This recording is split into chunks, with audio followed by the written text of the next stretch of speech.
I could feel your excitement through your social post, don't you? Kind of what that meant to you. So share a little bit about how did that change you? It changed everything about me, I think, because for 10 years I'd been striving to achieve so much with my business and with my personal life, from starting out new in real estate age 40 and having a dream of building a business by the time I was 50, and try to hold myself accountable to that 10-year journey. And I had Richard in the middle of that vision board. To go to the island, which is what you did. Well, I didn't have him in the middle for that purpose. I only really had him there to inspire me to learn more about being better in business. Okay. Because I always listened to his podcasts, read his books, etc. And it was by chance that I picked up a book in an airport, read the book from front to back cover, and sent the lady a throwaway comment about how much I loved her book. And she wrote back to me saying, "You've made my day. The book's gone to #1 bestseller in the country. I'm sitting here on Necker Island with Richard Branson. Stop, I know. And I couldn't be any happier." And so then she nominated me to replace her on Necker Island the following year. And so I went for the first time to this amazing island. But probably the more exciting thing was the group of entrepreneurial women from around the world that were my tribe. And instead of feeling like a mad woman that's obsessed with real estate, suddenly I felt like I was part of a like-minded tribe of women that were all passionate about their own careers and out to make a difference. And I felt like I was just in the right place.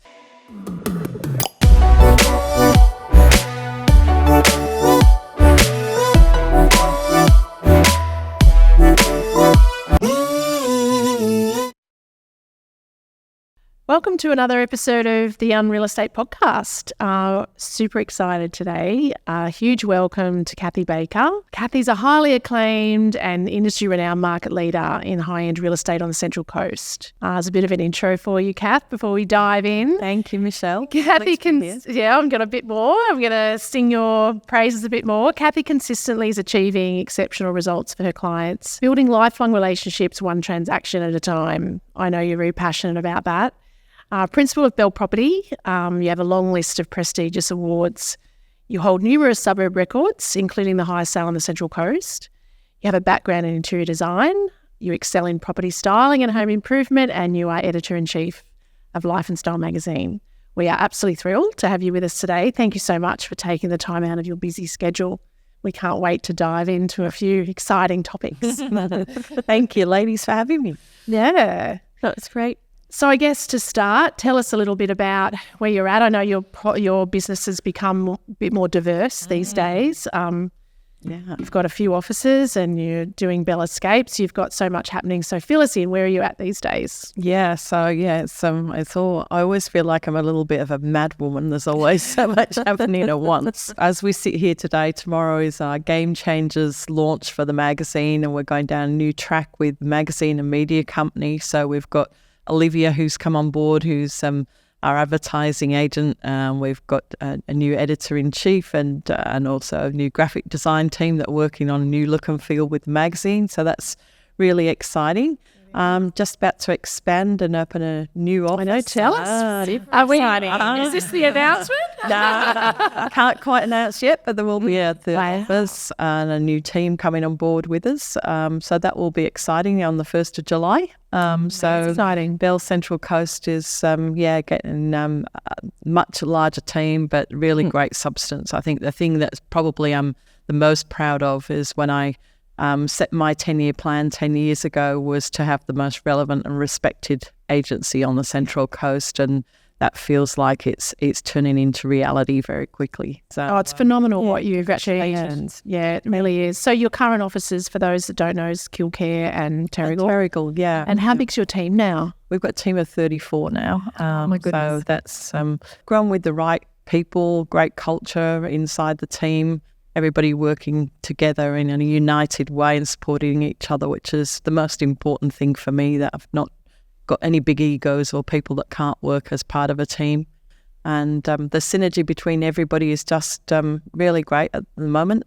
So that's exciting, thinking about the next chapter ahead and all the excitement that comes with the expansion. What would you say have been some of the key ingredients in building your team? Do you have, I guess, a set of key criteria that you stick to each time to try and grow? I think the culture part is the most important ingredient. Get people with the right attitude and right ethics and values that are aligned. I can train anybody into my Cathy Baker way of doing real estate.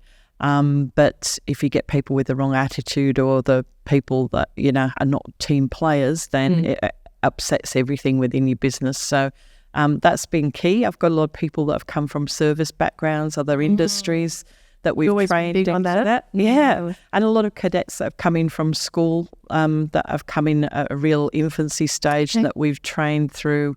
We've got an 8-level training system internally that trains them from cadet to contractor. So that we've got a growth pattern for them and training that supports their growth. Do you prefer that? Do you prefer someone coming from an industry that's outside of real estate, or it just depends? It just depends on the person. I've just recently had 2 multi-million-dollar agents that have joined me from being in Sydney for most of their careers. Yeah. And they're great people. So they've just fitted in perfectly, and the team's enjoyed the new energy that's come from them and the experience that they've brought.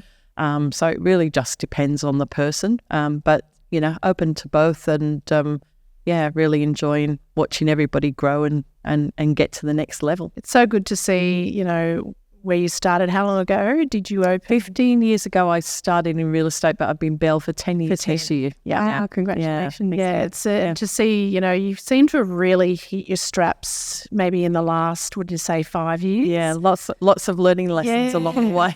I asked that from, obviously a lot of people listen to the podcast for real estate and there might be buyers or sellers, but also people growing business. We're huge supporters of other women in business. And I asked from a little bit of a personal perspective because we are 4 years in with our business. Congrats. And it is like growing a team is not easy. Yeah. And we're always asking questions for people that have done it. Yeah. So it's really exciting to see you've done it. But it is, it takes time. I think it takes time and also you've got to have clarity of knowing what you want in 5 years' time and what that journey needs to look like to make sure that you stay the course and stay on the right track and don't deviate from that. And you've had along the way many mentors and, people there, helping you in the background from all different, I guess. Yeah. Did you want to share, without giving away too much, but, different areas that you have found has helped you as a support mechanism on your journey? I feel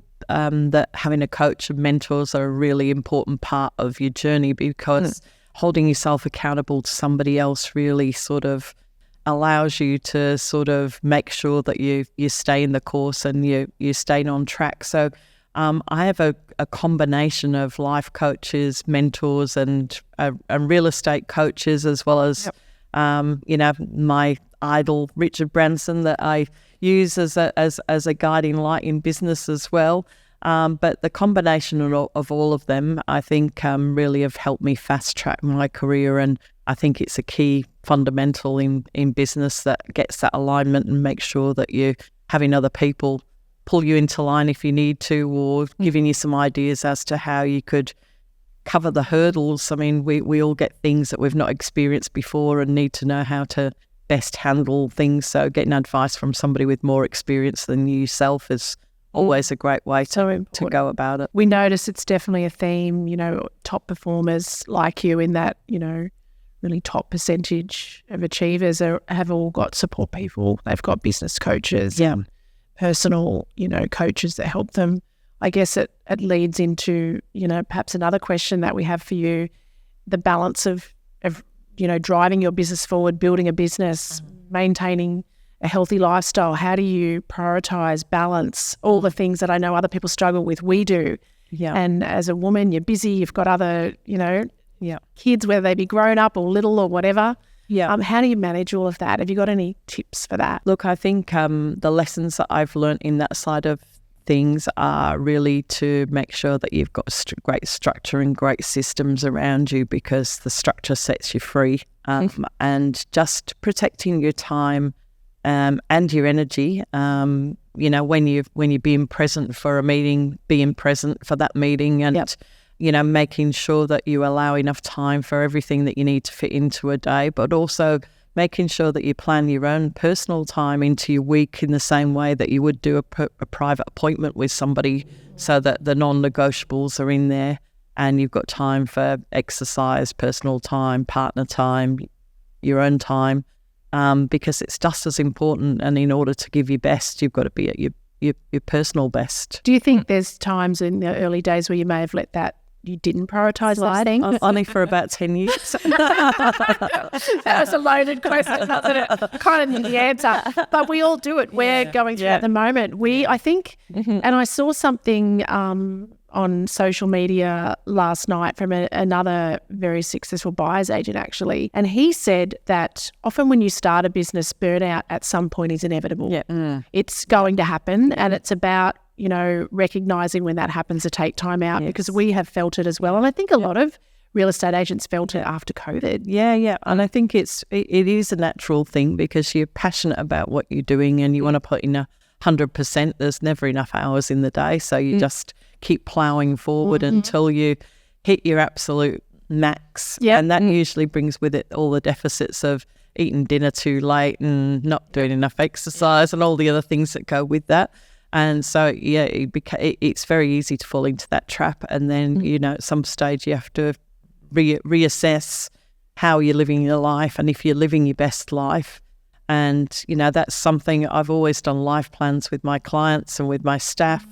And it's something that I've always been passionate about, but, never really managed to master it myself. But over the last couple of years, I'm really proud to say that I have really got that balance right. And so there's just the perfect amount of work-life balance for me. And you've just lost a phenomenal amount of weight too. It's impressive. I mean, I know you've shared it on social media, and inspiring. Yeah, you've lost what, 50, close to 50? 41 kilos at the moment. But amazing. And you're close to your goal. You're getting there. I've still got another 19 to go, so I've still got a bit of a journey ahead. But it's more the mental change of being able to achieve that, because I think the self-sabotage inside ourselves often stops us from getting to that stage. And the fact that I've managed to maintain that for 7.5 months has been, staying the course on that journey has probably been one of my biggest achievements, along with my children. Yeah, so good. And, well done.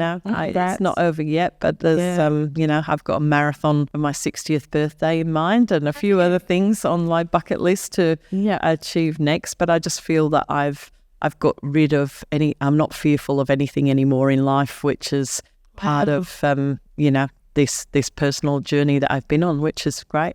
It's absolutely incredible. And so much of what we do is related to mindset. It is. And, if you're in the right mindset, then everything else tends to fall into place. Yeah. And we've been doing some work and experimenting with different areas as well. And, we've spoken to someone who's a professional in energy. And to some people that might sound a bit woo, but honestly, it didn't actually. Something that really resonated with me is we may take time out to get some balance, but we're actually not resting our nervous system. So even though we might be, laying in a lounge chair and attempting to read a book, and you sit on the same page and you're just staring at the same you're not actually reading.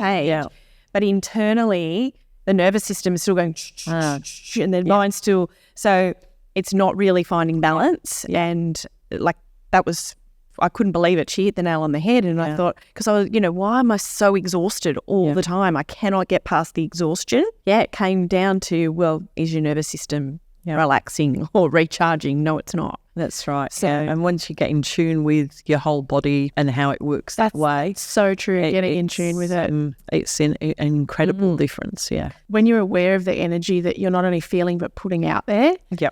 We felt the energy of putting it out there, and life just feels good. You're in the flow, you're manifesting. Exactly. And then when that's off, the energy's not right, and that stops. That's right. And you can actually recognise it. Yeah, you can feel exhausted from just that. Yeah. Yeah, so it's really well done. It's a massive achievement and inspiration, and you've got a bit to go, but it's like anything, you've got to chunk it down, don't you? Yeah. Like business, growing a business, you've got to chunk it down. Yeah. And it's been quite lovely, because along the way there's been so many people that have reached out that have said, you've inspired me because I need help. You know, who could help me? And you just realise that a lot of people, you know, lose themselves in the journey of life and business, particularly. You give a lot to your business. It can swallow you up. Yeah, if you're not careful. Yeah. I guess talking about business, real estate, you are the top gun here. So let's talk about real estate, I guess. What are you seeing at the moment? It's been funny times, hasn't it? A tricky market. I think last year I would probably relate to being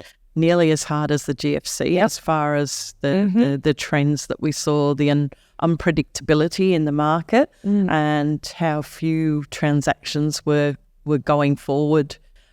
This year it's been a lot more positive since Christmas. I know my personal team, we're on 34 sales so far for the year. So we're sort of tracking well that's for the calendar year. So we're actually ahead of where we predicted we would be. But they've all been properties that needed work. They haven't been easy sales. Yeah. They've all, you know, had price adjustments or there's been some sort of navigation. COVID. Through there. But that's good in another way because it helps you hone your skills and keeps you, you know, aware of market changes and perhaps reading the market in a better way and, you know, looking at what you're doing with your buyer service and that side of things. So it really keeps you on your toes when the market changes. Absolutely, because a lot of the newer entrants to the profession who joined during COVID have not experienced those hard conversations that you have to have with clients you know, helping to prepare them to be set to sell.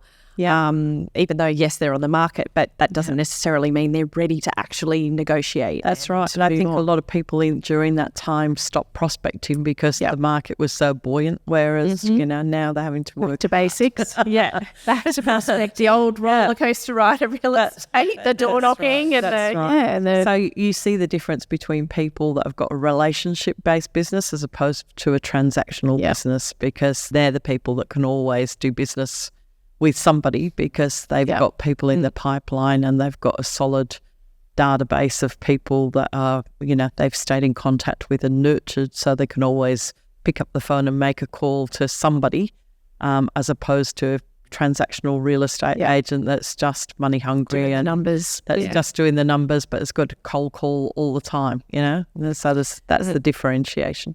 Yeah, and a lot of agents assign that task, which should be their task, to someone else, who's junior or doesn't have those relationships. Get on the phones. I mean, we all grew up in that era. Selling agents, it was get on the phone, and we're like, well, okay, what do we say? What do we do?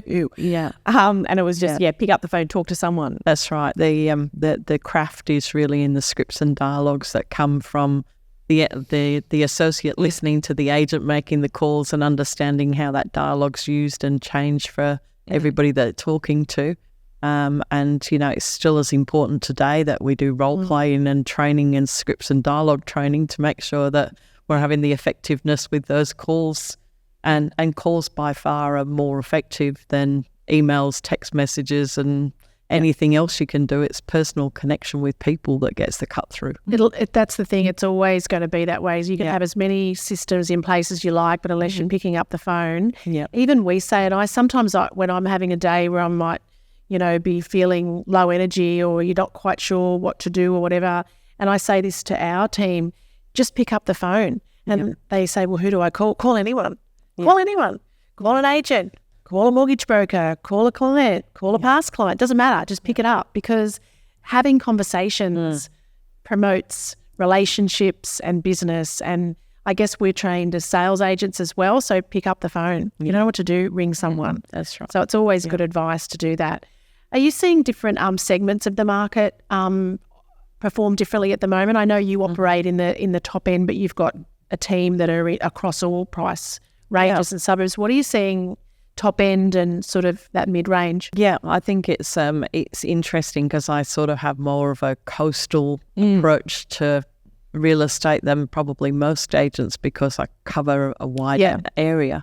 And the agents that are working with me too, you know, nice diverse mix of different marketplaces. So I'm getting a really good X-ray of what's happening on the coast. I think everything that's priced correctly is selling. It might be taking a little bit longer to sell, but the stock that's in that sort of bottom to middle tier, most of the time, providing it's not got any warts and anything major wrong with it. In most cases, the buyers are there and the sellers are there. It's just an alignment of where they are, and things are moving. But I think there's probably in the bottom end there seems to be a shortage of quality stock.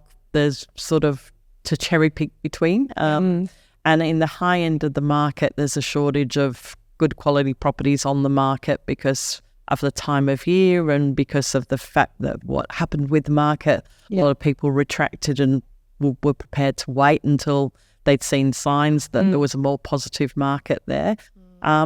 We've got quite a lot of properties coming to market, so we're putting a lot of our properties in our Belle private off-market platform ready for pre-launch of spring. So there's a lot of people that are willing to come to market now in winter to sort of explore whether there's an off-market sale opportunity there to, try and find what they're looking for early.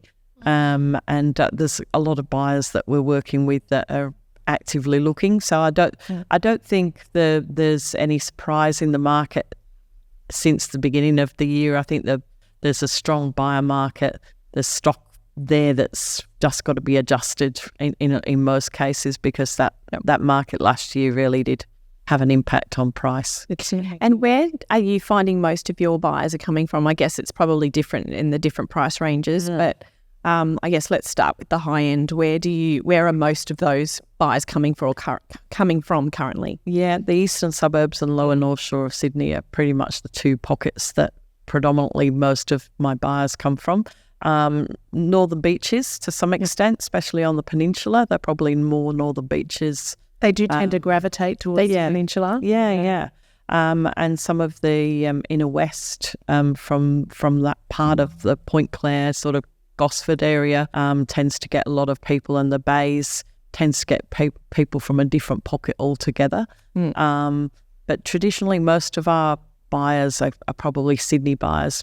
The majority of them are Sydney buyers. There is a few local buyers in some pockets like Terrigal and some of the more suburban suburbs.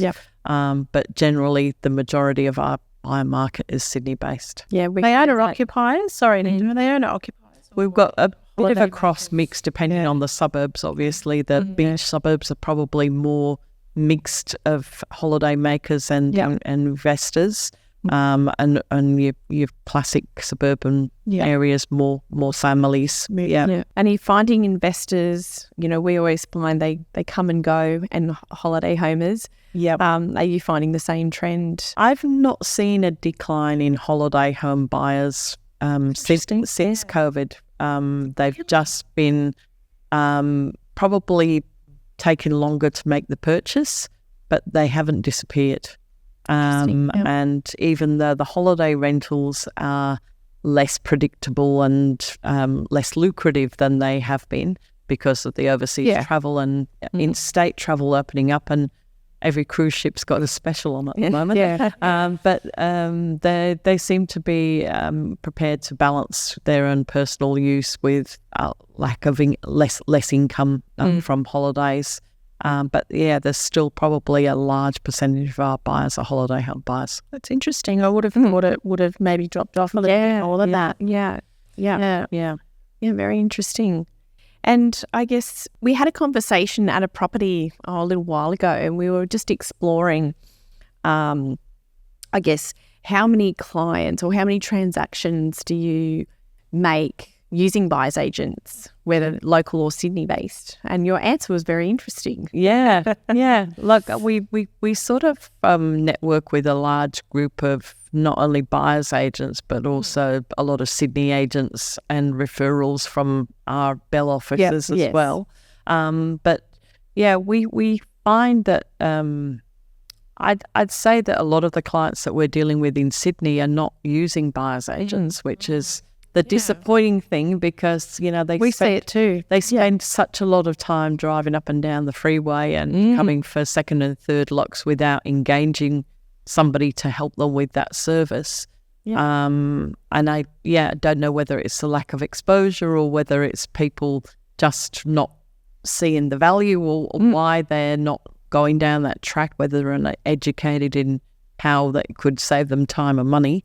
But certainly I think it's something that's missing. Yeah, because we quite often, and as you rightly said, it's also stepping them and helping them move forward with their decision, because quite often you just, having that sounding board and having that, expertise around, am I in the right area for what I want to achieve with my goals? And because, your role as a selling agent is very different to ours as a buying agent, but ultimately we want to achieve the same end result. Exactly. Yeah. And for both clients. Yeah. So, it's interesting, and especially when it's such a massive purchase and a large sum of money that's changing hands, it's interesting that either they're ignorant to understand that the service is available on the Central Coast, or perhaps they think Sydney market's so competitive. Do they feel like they come up to the coast, it's a bit more relaxed, it's not as competitive, perhaps I don't need one? I think possibly the case. Maybe they just like I say, it's a bit short-sighted of them, but I think that they maybe just think it's easy enough to undertake by themselves, or they just haven't really, the penny hasn't dropped. We're seeing a really large spike in buyers moving from Sydney between sort of 1.5 and 2 million. Those buyers are in tune. And of course, then you've got your other buyers who are, investors or, in that early ones bracket. But they're all on board and in tune. It seems to be the higher end that really haven't got on board with it. Surprising, isn't it? And it's probably 80% of our clients, or probably 70%, 70 to 80 are from Sydney. So the messaging's out there. That's why we asked you that day, because we thought it's really interesting. We wondered how much of what you did with that high end was buyer's agent. So it's definitely an emerging, and it's hard because it's probably an area we don't promote a lot, because a lot of our transactions at that level have been highly confidential, for good reason. And that's the thing that you get a lot with the high end market. They don't want it publicised, which we're fine about. We don't care. We don't need to. It's about the client, what they want. But you're right. A lot of them. So maybe they just don't know, or it'd be interesting to see how it changes over the coming years, because it's definitely a growing industry. It certainly is. It's flourishing as far as what I can see, and people are really seeing the benefits of the service. And how do you, just talking about the changing landscape that is continuing, how do you work with your team to adapt and pivot accordingly? Sometimes, as we know, certain things in our market turn on and off like a tap, very quickly. I think it's a communication of having those, we have daily WIP meetings and weekly meetings that are focused on various different things, but having those metrics in place and benchmarks to see how we're tracking against what's the normies in the market, and being aware of, things that are coming into the industry that might have an effect, or changes that are going to be positive or negative, so we can adapt to them, and having regular planning sessions, so that as a team collectively we're sort of putting our collective ideas together to move forward with new business strategies. And do you have any, we won't hold you to it, but do you have any predictions? Like, I guess, where do you see the market going for the rest of 24 into 25? I think we're going to have a really strong spring. I think the key to the next few months is really getting in tune and getting as much business cemented before we get to spring, so that we're on the front foot. And I think it's going to be a really strong spring. I think the one thing that we will see is a lot of holiday home owners actually selling out of a lot of holiday homes. Haven't seen it yet, but I think from April, once the school holidays in Easter finished, most holiday homes are unoccupied right through to October. And I think that will have an effect on a lot of people, not just from financially not being able to afford to hold the property, but the maintenance side of them not being maintained and used, and the issues that come with that. I think the sexy appeal that came in COVID of having a holiday house could be quite the reverse in the next 12 months with regards to looking at how that might be. Yeah, it's interesting. Just the nature of how the dynamics change. But I was talking to another holiday accommodation expert, and they were saying usually April, May is when typically you start to see holiday homes come to market. But this year there's a delay. Yes. And it hasn't actually started yet. Oh, that's right. So, it'll be interesting. And I guess we were having another conversation about how, typically in real estate, there were always trends. It was certain months of the year, times of the year that certain things used to happen. Yeah. But it all got distorted with COVID and all over. But in your opinion, do you think we're now starting to see the dust settle and it's starting to normalise and go back somewhat to traditional trends? I think so. I think, from what we've seen so far this year, I think, preparing for a strong spring market, the beginning of September would be the key ingredients. And I think that there's already people we've got a line that are waiting to purchase until then, and other people that are sort of trying to make the most of knowing we're sort of just out of the bottom of the market and trying to buy before the prices go up in spring. So I think there's I feel like it's definitely coming back to the two different thoughts. But certainly there's a lot of vendors that are happy to have got the confidence to come back to market. Yeah, we're feeling a little bit of the same sentiment in who we're talking to. You said you've got sellers that are kind of preparing and they're not quite ready. One of the key indicators we can see of how this industry is growing, particularly buyers agents, is that they're coming to us earlier. Yeah. So they used to come to us after months of frustration and go, oh my God, I've been trying and I miss out, or I don't know what I'm doing.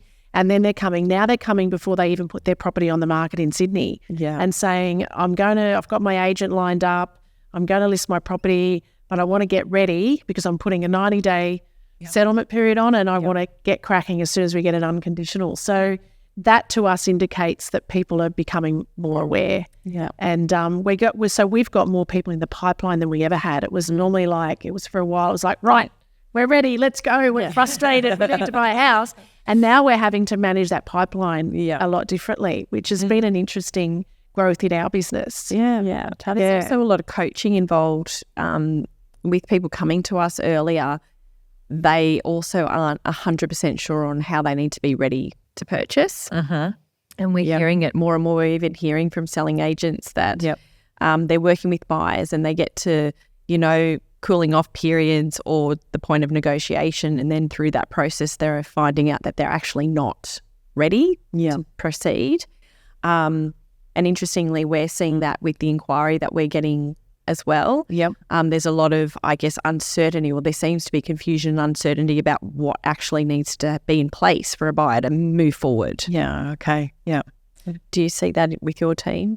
We have a bit of an education process, so we do similar to you guys. We do a buyer brief when we first get an inquiry on a property of somebody that's interesting to sort of ascertain their ability to buy and time frame, etc. So we tend to do a lot of that groundwork sort of up front, just so we know which of the buyers that are ready to buy or not buy. But I think the confusion with a lot of buyers comes from not having asked the right questions and, being prepared before they come looking. So then, in a lot of cases, you've got to take backward steps to go forward. Yeah, absolutely. And there seems to be, I know we've discovered just, again, the changing market conditions, and there are a lot of people out there selling before they buy. But not understanding they need to do that process first in many cases, depending on their financial situation, of course. But they need to focus on that part of the journey first before they move forward. We have heard, a number of times people say, oh, well, I can buy conditional to finance. It's amazing how many people think that, they can buy a house that's subject to the sale of their own house. Right. And we're like... We've probably seen a lot of people needing extended settlement terms because of being really cautious based on the climate that we've been in, or people like you say that are focused on getting their place selling, and then they'll look for what they're going to purchase from there once that's done, which is that security that comes from a changing market. Very interesting. I have another question for you in business, and I guess, running the business, how much time do you think that you would, if you had to sort of say percentage-wise, how much time are you spending on the business and then client face these days? I know it's been a transition. It used to just be you're a client. Yeah. I spend 40% of my time working on the business and 60% client-based. Okay, that's really interesting to know, because I know a lot of people don't know what that mix maybe should be or what that recipe for success is. So for me, Tuesdays is the day I spend the whole day in the office doing a one-on-one with all of my team and doing a sales meeting once a fortnight. And then Wednesday and Thursday, I'm pretty much back to back with appointments and clients. Same on Friday and Saturday. So yeah, it's mainly all day Tuesday and a little bit of Friday. Friday spent more planning working on the business recruitment, that side of things. And the rest of the week's actively vendor management with listings, selling, working with my team on that side of things. Has that always been structured, or in the beginning you weren't as structured? Have you sort of come around to that structure? Structured, but just as the business has grown, it's needed to become more that I've allocated more time to working on the business and less physically out in the field. Yeah. And did that working rhythm just kind of organically mould itself, or did you just say, right, this day I'm doing this day I'm doing this? I've had to make it that way myself because I found it too disruptive with changes with people or the fact that, if I was meeting the staff during the week as well as, on different days, then my whole flow of work just didn't happen and it wasn't fair to my own team. So having the allocated day on a Tuesday means I go back to back from like 7 a.m. till 7 p.m. And I've got time for everybody and I've got everything organised. And then on a Wednesday and Thursday morning, I just have a week meeting with my direct team. And on Tuesday, I've got a week meeting with the Terrigal team, and then we've got the sales meeting for everybody combined once a fortnight. So I just feel that we get everything more defined and more structured that way, and we get better result out of how we're working. What do you love about real estate? I guess what drives you and motivates you? The people interaction, like the pleasure of being able to make a difference for people is really what makes me excited, and being able to have that thirst for sort of being able to help move people from one place to the next and being part of their journey. And the most exciting thing is the clients that come back to you time and time again. Some of them I've had 11, 12 transactions in 10 years with. Wow. So, every time you sort of being a part of a different part of their journey, and doing lifestyle planning now is, enables me to sort of get great insights into not only other properties that they have around Australia, but also their vision and intention for their journey over the next 10 years. And so that I can help them make better decisions, be true trusted advisor that helps them through that process of life generally, which is great. I have a question about your bucket item that you ticked off a couple of years ago. Share a little bit about that. I know meeting Richard Branson was a bucket item for you. How did that change you, and what was that experience like? I could feel your excitement through your social post, don't you? Kind of what that meant to you. So share a little bit about how did that change you?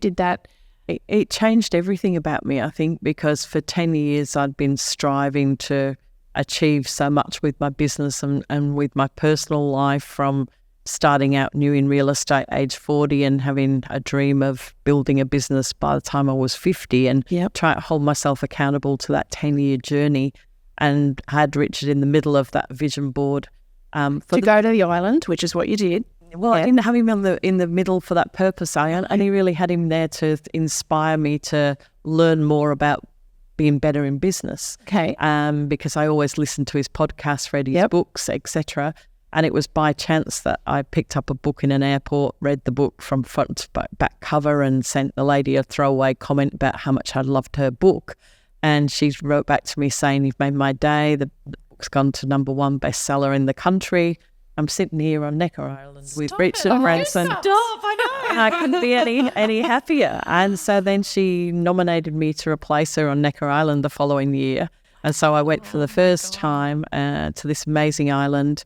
But probably the more exciting thing was the group of entrepreneurial women from around the world that were my tribe. And instead of feeling like a mad woman that's obsessed with real estate, suddenly I felt like I was part of a like-minded tribe of women that were all passionate about their own careers and out to make a difference. And I felt like I was just in the right place. And then, started being really inspired over the following few years with some of the philanthropy causes that Virgin Unite and Richard had put together. So over the last couple of years, I've become an ambassador for Virgin Unite, and I've been working with them in the British Virgin Islands on building a refuge for women for domestic violence. And part of my journey from my 10 years celebration is actually to bring my part of Virgin Unite to the Central Coast and create an arm within my business, which is underpinned by my magazine company, to have a really conscious focus about how we can improve life on the Central Coast and address some of the issues that need to be talked about, and fundraising for things that need to be improved. So rather than try and, work with Unite across the world, I decided to bring it locally to the coast and keep the passion here. Wow. So that's the next part of my magazine journey. Yeah, is that's to try and work on that side of things. Yeah, that's amazing. Amazing, because there are so many issues here on the Central Coast, and I was definitely shocked to learn that was publicised that the Central Coast is one of the leading, I guess, or has the most prevalence in DV, domestic violence. Yeah. I was shocked. Yeah. I couldn't believe it. So I think when you get the privilege of working in a job that you love, living in a place that's so beautiful and having an amazing team around you, get to a part where in your journey where it's more about the legacy that you leave behind and the pride in what you've built. Yep. And for me, that's the next 10 years of my chapter, is building something that means something. Not only are we making a difference in the lives of the clients we serve, the communities that we're part of, but also in a more broader focus with the work that we do, and the ability to help others lift them up at the same time. So that's very much part of what this next 10 years looks like for me. And I'm proud to say that every single thing that I had on that 10-year vision board was ticked off and achieved. It wasn't by chance, that book. They say that. Yeah. But the lady that wrote that book, Lorraine Murphy, has become a great friend and mentor to me. And I'm now just put together my next 10-year vision board, which looks very different, and I'm very exciting about it. But it's great to be evolving and moving forward on this beautiful journey of life. That's amazing. And with your vision board, did you, once you did the 10-year, it stayed, or did you, manipulate it, update it? As each part gets achieved, it gets moved off onto an achievement board and something else replaces it. So it's an evolving board. But I've also got it as a screensaver on my phone and on my iPad and everywhere. So it's just right in front of me all the time. It's amazing. I have a vision board and a 10-year vision board, and I've a third of it is off. But I don't have an achievement board. I didn't think about that. Now you will. Tonight's job.